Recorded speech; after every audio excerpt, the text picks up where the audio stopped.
Olá, meus queridos e queridas, amados e amadas do Senhor. Então vamos a mais um estudo pautado na Palavra de Deus. Vamos orar? Pai querido, nós nos colocamos mais uma vez nas Tuas mãos e suplicamos a Ti, para que o Teu Espírito Santo venha nos dar entendimento através daquilo que vamos estar falando, compartilhando, que vem da Tua Palavra. Toma-nos nas Tuas mãos e dá-nos a Tua bênção, para que nós possamos, aquilo que aprender, colocar em prática. Nós oramos e clamamos em nome de Jesus. Amém. Amém, meus queridos, graças a Deus. Hoje o nosso tema é teoria e prática. Teoria e prática. O caminho que a maioria de nós percorre é sempre o seguinte: estudar por alguns anos, passar por um período de prática, de treinamento, de residência, para que depois ter a oportunidade de exercer, produzir e dar frutos. Não é mesmo? Nós precisamos, às vezes, estudar, nos preparar durante vários anos e ter um período de prática para podermos conseguir uma vaga, um lugar, um trabalho melhor. Mas sempre que aplicamos para algum tipo de trabalho, as perguntas básicas são as seguintes: qual é a sua especialização? Você estudou para isso? Quanto tempo? Conhece bem?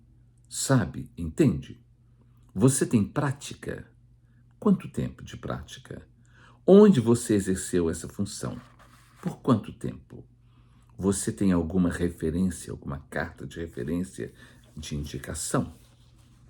Sempre passamos por isso, até mesmo para trabalhos muito simples, que achamos que são simples, mas nós precisamos dessas referências todas, e essas perguntas sempre são feitas. Isso porque o conhecimento sem prática é como uma árvore sem fruto. E no mundo espiritual, é como um fariseu que tem muito conhecimento bíblico, teológico, mas não pratica o que conhece. A prática é muito importante em relação àquilo que nós dizemos e professamos, que sabemos ou que conhecemos. No Evangelho de Mateus, capítulo 7, versículo 24 e 27, olha o que Jesus fala. Mateus, capítulo 7, do versículo 24 a 27. É isso mesmo, do 24 a 27. Mateus, capítulo 7, do versículo 24 a 27, Jesus disse o seguinte: preste bastante atenção nisso aqui, sobre o conhecimento e a prática. Todo aquele, pois, que ouve estas minhas palavras e as pratica, será comparado a um homem prudente, que edificou a sua casa sobre a rocha. E caiu a chuva, transbordaram os rios, sopraram os ventos e deram com ímpeto contra aquela casa, que não caiu, porque fora edificada sobre a rocha. No versículo de número 26 fala assim: e todo aquele que ouve estas minhas palavras e não as pratica, será comparado a um homem insensato que edificou a sua casa sobre a areia. E caiu a chuva, transbordaram os rios, sopraram os ventos e deram com ímpeto contra aquela casa, e ela desabou, sendo grande a sua ruína. Então há uma diferença muito grande entre aquela pessoa que ouve, que aprende e pratica, e aquela que ouve, aprende, mas não coloca em prática. Então, eu sempre falo que o zelo, que é a defesa, o proselitismo, a pregação, sem entendimento, só nos leva ao legalismo. E o entendimento, sem o zelo, nos leva ao comodismo. Então, nós precisamos ter entendimento, mas precisamos ter zelo, precisamos ter a prática. Então, hoje o nosso tema é teoria e prática, teologia e prática, fé e vida. E lá na carta, na epístola de Tiago, no capítulo de número 2, olha que coisa interessante o que Tiago escreve no capítulo 2, do versículo 18 a 22. Ele fala o seguinte: mas alguém dirá, tu tens fé e eu tenho obras. Mostra-me essa tua fé sem as obras, e eu, com as minhas obras, te mostrarei a minha fé. Vocês estão entendendo? Um fala assim: eu tenho fé, mas não tenho obras. E ele diz: eu tenho obras, e eu quero te mostrar a minha fé através das obras. Olha o versículo de número 21. Não foi por obras que Abraão, o nosso pai, foi justificado quando ofereceu sobre o altar o próprio filho Isaque. Vês como a fé operava juntamente com as suas obras. Com efeito, foi pelas obras que a fé se consumou. Então nós temos fé. E através das nossas ações, das nossas atitudes, das nossas obras, a nossa fé é consumada. Ela acontece, ela é materializada, ela é demonstrada, ela é falada, ela é passada para as outras pessoas. Não apenas em teoria, mas também através da nossa prática. Lá em 1 Coríntios, no capítulo 9, versículo 27, o apóstolo Paulo ele fala assim: eu esmurro o meu próprio corpo e o reduzo à cinza, ao pó, à escravidão, para que, tendo eu pregado a muitos, não seja eu mesmo desqualificado. Porque existem muitas pessoas que estão pregando, mas elas estão desqualificadas, porque as suas obras são péssimas. Elas não têm as obras daquilo que elas pregam. Elas têm teoria, têm conhecimento, têm entendimento, têm muito fundamento, mas não têm obras. Elas não colocam em prática a sua vida. Lá em 1 Coríntios capítulo 2, versículo 16, o apóstolo Paulo fala assim: nós, porém, temos a mente de Cristo. A mente de Cristo. Paulo estava dizendo que temos a mente de Cristo porque o Evangelho de Jesus está implantado dentro de nós, em nós e através de nós. Porque é mais importante ser do que apenas fazer ou ter. Nós fazemos porque somos, ou deveríamos fazer porque somos. Vocês estão entendendo a importância do crer e do fazer, mas por aquilo que nós somos e temos dentro de nós. Toda pessoa que não é assídua aos cultos, aos estudos, e não põe atenção e dedicação a tudo que tem sido ensinado, passado e até desenhado, essa pessoa não consegue formar uma base sólida, um alicerce firme para a sua vida espiritual e nem para a sua vida secular, a sua vida humana, como pessoa. Porque essas pessoas, elas um dia vêm, outro dia não vêm, um dia chegam, e quando chegam, chegam atrasados demais, e quando assistem de qualquer jeito, assistem fazendo outras coisas, elas não colocam atenção. Então essas pessoas não conseguem fazer um alicerce firme na sua vida espiritual, nem na sua vida secular. Vive caindo de paraquedas nos cultos, nas reuniões e nos estudos. Fazem perguntas, falam coisas e dão opiniões que revelam a sua total falta de conhecimento, de entendimento sobre qualquer assunto referente ao Evangelho. Tem deduções, falam um monte de bobagem, porque elas não são firmes. Elas são firmes em determinadas coisas, mas elas são totalmente ocas em relação ao conhecimento e à prática do conhecimento. Evangelho tem princípio, meio e fim. Evangelho tem princípio, meio e fim. Evangelho tem texto e tem contexto. Um texto sem contexto é sempre um pretexto ou, quem sabe, ignorância mesmo. Não é fácil, não é? As pessoas precisam ouvir, aprender, pôr atenção, bastante atenção, entendimento e praticar. E praticar. O que externamos, o que verbalizamos, falamos, opinamos ou até mesmo exigimos, só faz sentido quando é coerente com o nosso interior, com o que realmente existe dentro de nós. Foi por isso que o apóstolo Paulo falou: nós temos agora a mente de Cristo, está dentro de nós. Então, o que externamos, verbalizamos, falamos, opinamos ou até mesmo exigimos, só faz sentido quando é coerente com o nosso interior, com aquilo que realmente existe dentro de cada um de nós. O que exteriorizamos precisa ser como um fruto produzido por uma árvore. Ou seja, preciso ter na minha essência, na minha natureza, aquilo que estou falando, pregando, ensinando e até exigindo às vezes dos outros. Do contrário, o que falo não tem autoridade, não tem peso, porque não tem verdade. Será que nós estamos entendendo isso? Será que nós estamos conseguindo entender isso? A questão da teoria e da prática.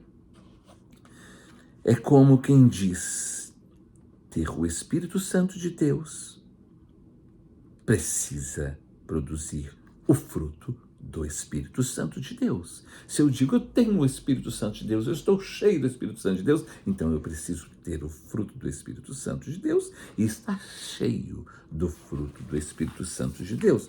Olha aqui em Gálatas, capítulo de número 5. Gálatas, capítulo de número 5, nós vamos ler alguns versículos apenas.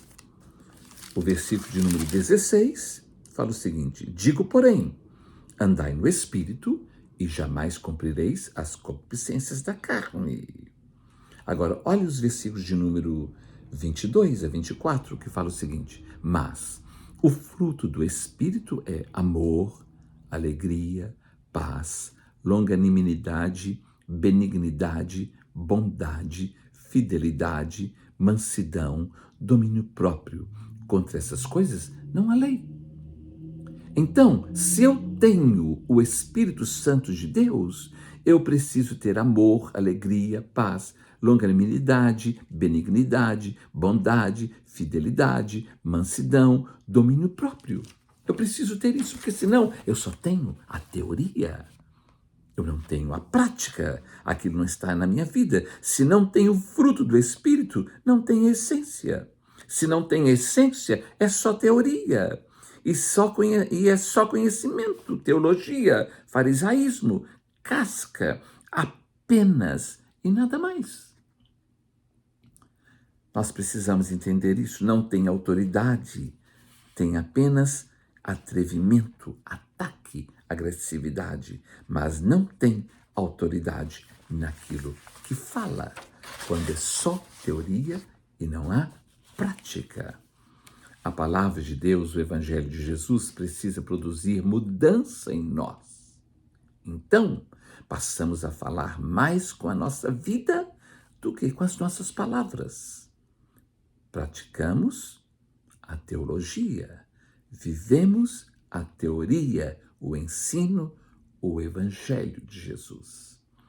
Foi por isso que Jesus, no Evangelho de João, capítulo 8, versículo 32, ele fala: e conhecereis a verdade, e a verdade vos libertará. Hebreus 5,14 fala assim: mas o alimento sólido é para os adultos, é para aqueles que, pela prática, têm o seu QI, a sua inteligência exercitada para discernir não somente o bem, mas também o mal.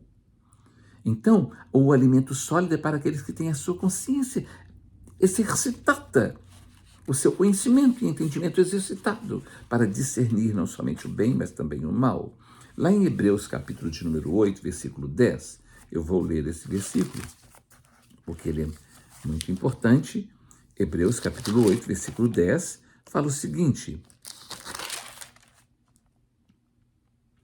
porque esta é a aliança que firmarei com a casa de Israel depois daqueles dias, diz o Senhor. Na sua mente imprimirei as minhas leis. Também sobre o seu coração as inscreverei. E eu serei o seu Deus. E eles serão o meu povo. Depois daqueles dias, eu farei uma nova aliança com o meu povo. Eu vou imprimir a minha palavra na mente e no coração deles. Isso ele está se referindo àquilo que também o profeta Jeremias falou, no capítulo 31, versículo 33.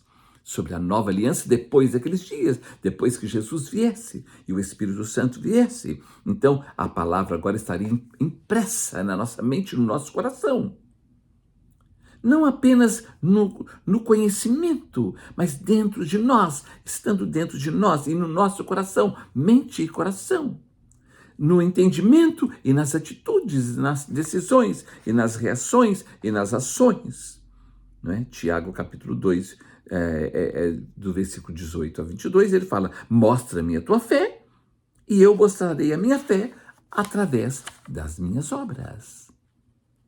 Então, se você tem fé em Deus, vamos mostrar através do nosso comportamento, através das nossas palavras, através das nossas reações, através das nossas atitudes, porque se nós não demonstramos através disso, é somente teoria. E é uma fé sem obras, que é uma fé morta. Aquele que ouve e pratica, a sua casa é construída sobre a rocha. E pode vir a luta que for, que a casa não vai cair. Mas se a sua fé é aquela que você ouve e não pratica, a sua casa está construída sobre a areia. E quando vier o vendaval, quando vier a tempestade, a sua casa vai cair. E eu tenho visto a casa de muitas pessoas caindo. Eu pensava que estava sobre a rocha, mas não está. Está sobre a areia. Por quê? Porque ouve e não põe em prática. Ouve e não põe em prática. Que Deus tenha misericórdia de nós. Lá no Evangelho de João, capítulo 14, versículo 15, Jesus fala assim, olha aqui, João 14, 15, Jesus diz o seguinte: se me amais, se vocês me amam, guardareis os meus mandamentos. Ou seja, vocês vão praticar os meus mandamentos, aquilo que eu ensino. Se me amais, se vocês me amam, vocês vão aprender e vão praticar. Isso é no Evangelho de João, capítulo 14, versículo 15. E no capítulo 15, versículo 14, o inverso diz assim: vós sois meus amigos se fazeis o que eu vos mando. É se fizer. É se colocar em prática. Tudo que nós temos aprendido, aonde nós temos colocado? Apenas no livro, apenas aqui, apenas no entendimento, mas não na prática? Porque se nós estamos fazendo assim, nós estamos construindo a nossa casa sobre a areia e nós somos comparados ao homem insensato e não aquele que é prudente. Lá no Evangelho de Mateus, capítulo 28, no capítulo 28, do versículo 19 a 20, olha o que Jesus fala, praticamente uma das últimas palavras de Jesus com seus discípulos. Depois que ele ressuscitou e apareceu para os discípulos, antes dele ir para o Pai, no capítulo 28, o último capítulo de Mateus, versículo de número 19 a 20, olha o que Jesus fala.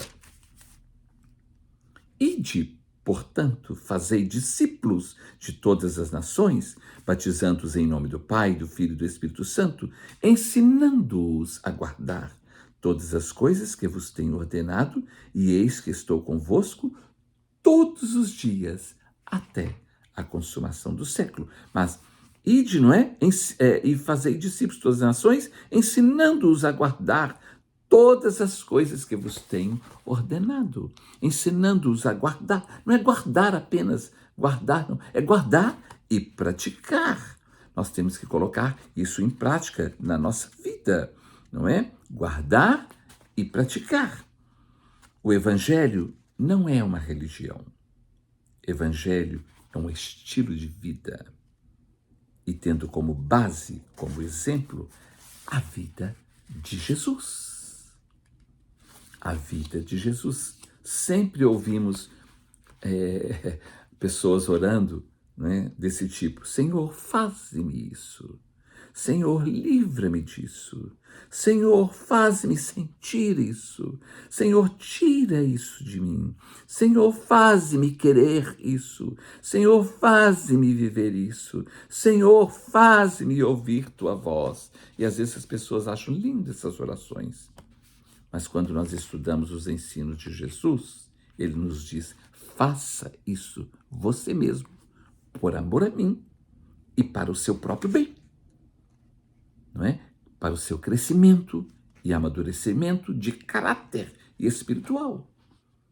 Eu não tenho que pedir o Senhor para Ele fazer isso em mim. Eu preciso fazer por amor a Ele. Porque eu já estou aprendendo o que é que eu devo fazer. E isso é muito sério, não é? Jesus está falando conosco que nós precisamos fazer. Eu preciso querer mudar e ter atitude de quem realmente quer mudar. Jesus nos responsabiliza quanto às nossas escolhas, decisões e preferências, porque precisa ser uma decisão pessoal e consciente. Quando começamos a aprender a seguir os ensinamentos de Jesus, desenvolvemos o nosso caráter sempre para melhor. Quando escolhemos seguir Jesus, desenvolvemos o nosso comportamento e atitudes para o que é melhor e para aquilo que é edificação. Na primeira epístola de Pedro, olha o que está escrito aqui. Primeira epístola de Pedro,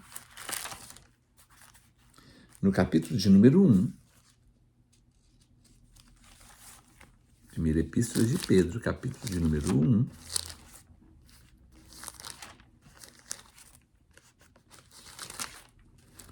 Diz o seguinte, do versículo 13 ao 16, fala o seguinte: por isso, cingindo o vosso entendimento, sede sóbrios e esperai inteiramente na graça que vos está sendo trazida na revelação de Jesus Cristo. Como filhos da obediência, não vos amoldeis às paixões que tinhais anteriormente na vossa ignorância. Pelo contrário, segundo é santo aquele que vos chamou, tornai-vos santos também vós mesmos em todo o vosso procedimento, porque está escrito, sede santos, porque eu sou santo. Nós vamos ler até o 16. Porque está escrito, sede santos, porque eu sou santo. Mas olha aqui, versículo 14 fala, como filhos da obediência, não vos amoldeis às paixões que tinhas anteriormente na vossa ignorância. Não vamos nos amoldar mais àquelas coisas antigas. Vamos nos amoldar agora àquilo que o Evangelho de nosso Senhor Jesus Cristo está passando para nós. Então, é uma responsabilidade minha, sua, de cada um de nós, nos amoldar às coisas de Deus e não mais às coisas do passado e do mundo. Eu vou orar, eu vou pedir ao Senhor força, graça, poder, mas a atitude é minha, a decisão é minha. Lá em 1 Coríntios, capítulo 6, versículo 18, fala assim, fugir da impureza, fugir da prostituição, fugir. Então, eu tenho que fugir. Eu tenho que correr disso. Provérbios 4, 27 fala, não declines nem para a direita nem para a esquerda, retira o teu pé do mal. Eu que tenho que retirar o meu pé. Não é, Senhor, tira o meu pé. Senhor, afasta a prostituta do meu caminho. Não, eu vou fugir da prostituição. Eu vou fugir dessas coisas. Eu vou correr disso e eu vou afastar, retirar o meu pé do mal. Efésios 4, 28 fala assim, aquele que roubava, não roube mais. Pare de roubar. Colossenses 3, 9 fala, aquele que mentia, não minta mais. Não mintais uns aos outros. Pare de mentir, se você tinha esse costume. Efésios capítulo 4, de 31 a 32, isso eu quero ler. Efésios 4, de 31 a 32, está escrito assim, olha que coisa impressionante. Efésios 4, 31 a 32. Longe de vós, toda amargura e cólera, ira e gritaria e blasfêmias e bem assim toda malícia. Antes sede uns para com os outros benignos, compassivos, perdoando-vos uns aos outros, como também Deus em Cristo vos perdoou. Então, longe de vós toda amargura, cólera, não vou entrar em detalhes, eu não preciso, você já sabe. Longe de vós toda amargura e cólera, e ira, e gritaria, e blasfêmias, e bem assim toda malícia. Antes sede uns para com os outros benignos, compassivos, perdoando-vos uns aos outros, como também Deus em Cristo Jesus nos perdoou. Então, nós temos que tomar atitude, nós temos que praticar aquilo que estamos aprendendo do Senhor. Lá em Tiago, capítulo 4, de 11 a 15, fala, não faleis mal uns dos outros, pare de ficar falando mal da vida dos outros, pare de falar. Olha, Romanos, capítulo de número 12, de 16 a 21, eu faço questão de ler. Está vendo que são coisas, que são atitudes nossas, que nós precisamos tomar? Nós temos que tomar essas atitudes, nós precisamos mudar a nossa forma de ser, o nosso comportamento. Romanos, capítulo de número 12, do versículo de número 16 a 21, fala o seguinte, de 16 a 21, tende o mesmo sentimento uns para com os outros. Em lugar de serdes orgulhosos, condescendei com o que é humilde. Não sejais sábios aos seus próprios olhos. Não torneis a ninguém mal por mal. Esforçai-vos por fazer o bem perante todos os homens. Se possível, quanto depender de vós, tende paz com todos os homens. Não vos vingueis a vós mesmos, amados, mas dai lugar à ira, porque está escrito, a mim pertence a vingança. Eu é que retribuirei, diz o Senhor. Então a vingança pertence ao Senhor, não é a mim, nem a você, nem a ninguém. Não é? E aqui fala no versículo 20, pelo contrário, se o teu irmão tiver fome, se o teu inimigo tiver fome, dá-lhe de comer, se tiver sede, dá-lhe de beber, porque fazendo isto, amontoarás brasas vivas sobre a tua cabeça. Não te deixes vencer do mal, mas vence o mal pelo bem, com o bem.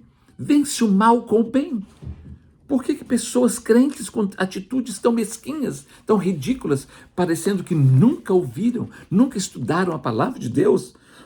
Se aqui ele fala para eu abençoar o meu inimigo, quanto mais o meu amigo, quanto mais a minha casa, a minha família, os meus irmãos em Cristo. Vocês estão entendendo? Lá no Evangelho de João, capítulo de número 13, versículo 15, Jesus falou assim, nisto conhecerão todos que sois meus discípulos, se tiverdes amor uns pelos outros. É se tivermos amor uns pelos outros. Então, todos conhecerão que somos discípulos. Não é apenas teoria, é a prática. A nossa prática vai provar e vai mostrar para todos que nós somos verdadeiramente discípulos de Jesus. A Madre Teresa de Calcutá, um dia alguém perguntou para ela sobre a paz, perguntou por ela sobre a paz, e ela disse, você quer promover a paz do mundo? Vá para a sua casa e ame a sua família. Comece na sua casa, vá para a sua casa e ame a sua família, não é? E alguém disse uma vez, eu me lembro num culto que estavam apresentando o bebê, perguntou, você quer ver seu filho feliz? Você quer ver seu filho feliz? Ame e respeite a mãe dele. Os nossos filhos adoecem quando nós não tratamos bem as nossas esposas, ou quando as esposas não tratam bem os maridos. Os filhos adoecem, entristecem. Então você quer ver o seu filho, a sua filha, seus filhos felizes? Trate bem o seu cônjuge. Ame o seu cônjuge. Respeite o seu cônjuge. Não é? Quem aplica o Evangelho de Jesus na sua vida vive melhor consigo mesmo e com o próximo e com os outros. Vocês já viram, eu falei aqui, se você quer ver o seu filho feliz, ame a sua mãe, ame e respeite a mãe do seu filho. Vocês já viram que nos presídios, os marginais, considerados marginais, quando eles querem, a polícia quer apaziguar, é chamado a mãe e não o pai. A mãe e não o pai. Porque o amor de mãe é diferente. Então, quando nós estudamos o Evangelho, nós aprendemos tudo isso. Que nós precisamos honrar e respeitar o nosso cônjuge.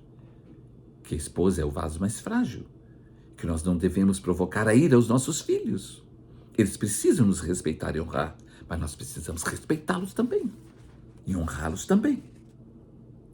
Porque a fé sem obras é morta. Não é apenas teoria. Se nós não praticamos, não estamos vivendo, a nossa casa vai cair. Porque estamos construindo a nossa casa sobre areia. Quem aplica o Evangelho de Jesus na sua vida, vive melhor consigo mesmo e com o próximo, com os outros. É um agente de paz, de união, de reconciliação, não de discórdia e de confusão. Desenvolve o caráter, o amor, a paciência, a resiliência, a compaixão, a misericórdia, a fé. Produz boas obras, produz bons frutos. Será que nós estamos entendendo isso? Não adianta eu apenas ter conhecimento e ser entupido de conhecimento, de diplomas teológicos, se eu não pratico aquilo que eu digo, e que eu disse, e que eu digo que eu estudei, que aprendi há tantos anos. Tem até diplomas. Infelizmente, uma grande maioria de pessoas, crentes ou não crentes, vive pautada num argumento totalmente equivocado do que significa livre-arbítrio. Vive pautado num sentimento equivocado do que realmente significa livre-arbítrio. Livre-arbítrio. Dizem ter livre-arbítrio, mas na verdade, na realidade, não são livres. Coisa nenhuma. São escravos e marionetes da internet, do Instagram, do YouTube, das lives, de influencers que se apresentam mascarados, produzidos, travestidos, passando orientações e ensinos, quando muitos, e não poucos, são totalmente frustrados no que dizem e passam para os seus milhares de seguidores suas ideias e ensinos. Não é isso mesmo? Temos visto o desfecho e conclusão no encerramento da carreira de muitos. Não preciso entrar em detalhes. Você sabe exatamente do que estou falando, talvez muito mais do que eu penso que sei. Todos nós sabemos disso. Cada hora, um influencer que foi descobrimos uma coisa. Ou às vezes já até sabemos, mas vamos seguindo. Teoria e prática. Onde temos estacionado a nossa vida? Onde? Na teoria, na prática, nos dois ou em nada? João 8,32, Jesus falou: conhecereis a verdade e a verdade vos libertará. E nós lemos lá em Tiago, capítulo 2, que fala: mostra-me a tua fé sem obras, que eu mostrarei as minhas obras, e você verá a minha fé, através da minha vida, através do meu comportamento. O Evangelho de Jesus molda o nosso caráter, sempre para melhor, nunca jamais para pior. Se estamos piorando, não é o Evangelho que estamos vivendo, é outra coisa. Apesar de às vezes termos bastante conhecimento dele. Como luz no mundo e sal na terra, temos vitória, somos vitoriosos no mundo espiritual e no mundo físico. Que possamos decidir viver o Evangelho de Jesus pregando com o nosso testemunho de vida e não apenas com as nossas teorias, teologias e palavras que não passam de blá, blá, blá, blá, blá, de mensagens sem obras, sem fruto algum. Nós precisamos mostrar a nossa fé através dos nossos atos, através das nossas atitudes, não apenas através do nosso conhecimento e às vezes até entendimento. Um número grande de pessoas tem conhecimento e entendimento, mas é como aquilo, o zelo sem entendimento só nos leva ao legalismo. Então nós precisamos da bênção de Deus, porque o entendimento sem o zelo nos leva ao comodismo. Que nós possamos ter prática e não apenas teoria. Que nós possamos colocar em prática aquilo que temos aprendido, porque do contrário, nós somos insensatos. Somos comparados aos homens insensatos. Que Deus tenha misericórdia de nós, nos ajude e nos abençoe. Amém.